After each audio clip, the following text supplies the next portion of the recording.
Notre règlement intérieur prévoit des mécanismes de sanctions des députés. Et je crois qu'au niveau du comité de salle, il y aura des sanctions.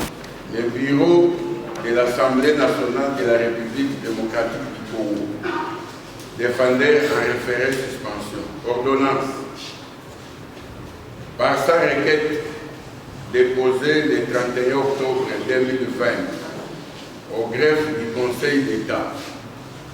Monsieur Albert Fabrice Puela demandait un référé suspension, agissant par l'avocat au barreau de Kinshasa Matedi, Kabeya Mouanampal et Mouanakala, porteur de procuration spéciale à lui remise le 30 octobre 2020, sollicite du juge de référé ce qui suit.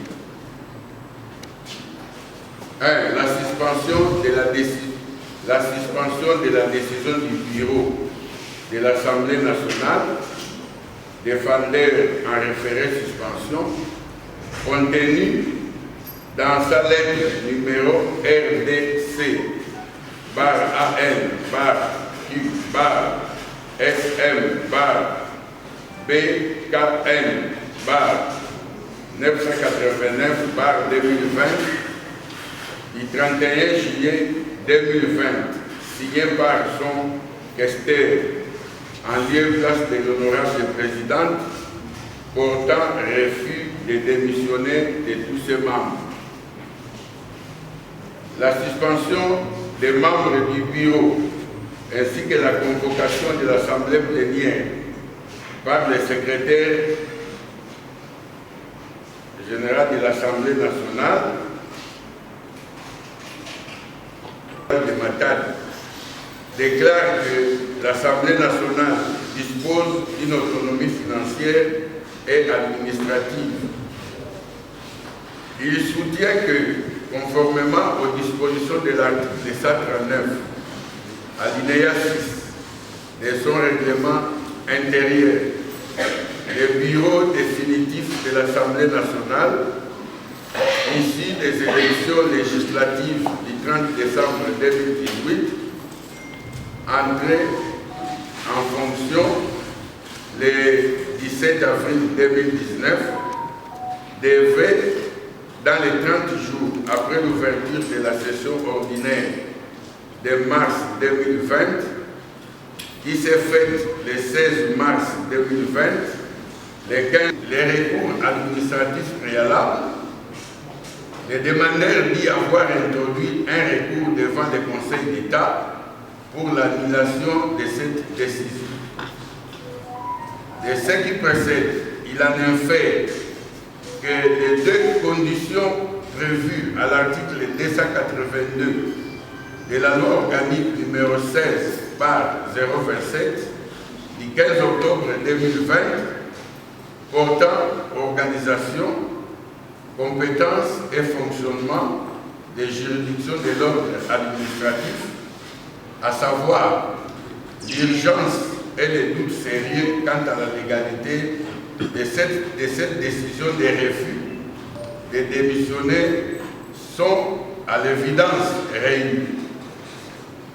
S'agissant de l'urgence, il explique que, vu la grandeur de l'Assemblée nationale, la décision attaquée préjudicie de manière suffisamment grave et immédiate à sa qualité de député national, car, d'une part, elle porte atteinte à son droit à l'information et à l'accès aux différents et à l'accès aux documents de cette institution, notamment les rapports financiers, dans une période où les assistants parlementaires accusent des arriérés de salaire de plus ou moins 3 mois, et d'autre part, les suspicions d'opacité qui pèsent sur les défendeurs et les craintes d'être dirigés par un bureau irrespectueux des textes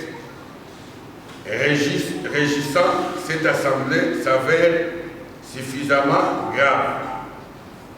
Avec votre autorisation, je prends le numéro 16 027 du 15 octobre 2016 portant organisation, compétences et fonctionnement des juridictions de l'ordre administratif, les articles 85, 278, 280 et 282. Vu les règlements intérieurs de l'Assemblée nationale, spécialement en ces articles 32, 33 et 39,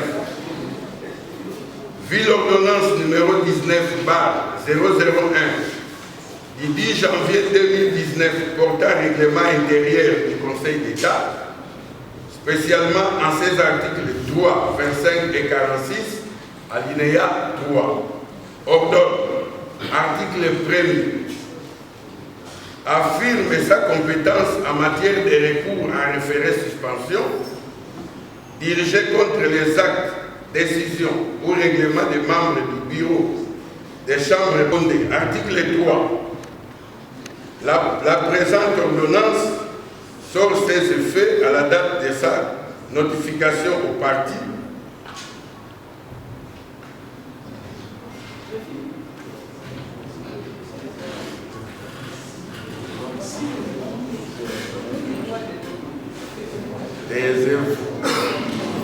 Vous n'êtes pas associé à ce que je fais. Une décision administrative, la lettre du questeur de l'Assemblée nationale, numéro RDC AN, /SM, BKN, 980, 2020, du 10 juillet 2020, n'est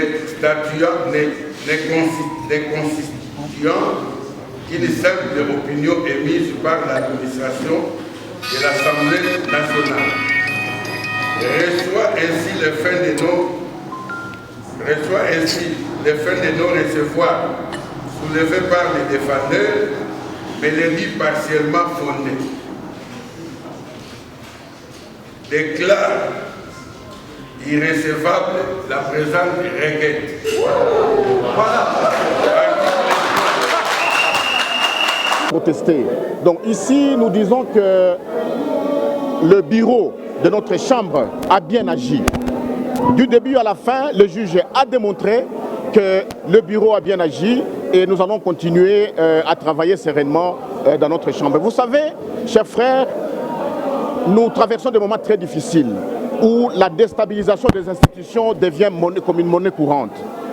Hier encore ou avant-hier, la présidente de l'Assemblée a connu un accident, mais ce n'est pas vraiment un accident. Nous pensons que c'est vraiment un coup monté. Mais aujourd'hui, Dieu vient d'agir. Nous venons de gagner, le peuple a gagné. Je crois que nous mettons un point final à ces sagas portées par l'honorable Fabrice Puela. Quelles seront les sanctions qui nous seront réservées? Le dossier déjà au niveau du comité des sages. Nous lui avons dit en son temps que ça ne servait à rien de déstabiliser le bureau de l'Assemblée nationale. Les moments sont très durs et je crois qu'au niveau du comité des sages, il y aura des sanctions et la plénière va adopter ces sanctions parce que c'est la énième fois que ses collègues montrent ces ardeurs négatives pour le bon fonctionnement de notre chambre et nous n'allons pas l'accepter.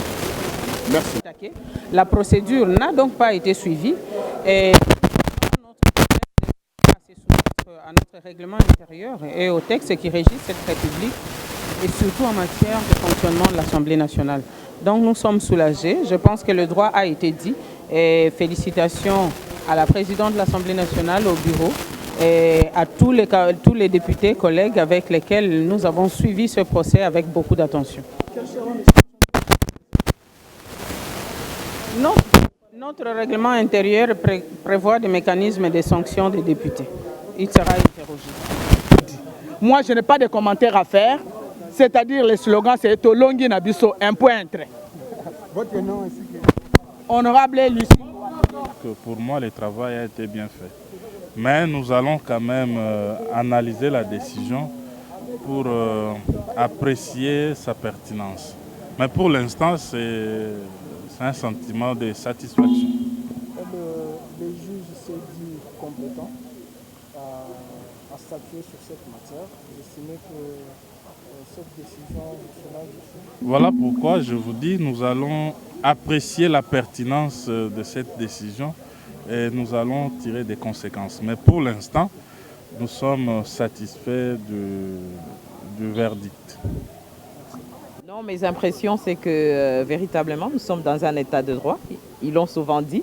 Et je vous avais dit que nous étions contre la déstabilisation de l'institution, de notre institution Assemblée nationale. Et donc, le Conseil d'État a déclaré le contentieux irrécevable. Et donc, il n'y a plus à tergiverser là-dessus. Et je félicite la présidente, honorable Janine Mabunda, et bon travail et surtout bon rétablissement parce que, vous savez, nous voulons travailler pour cette population qui a tant souffert et qui attend un signal fort de notre part, nous les législateurs.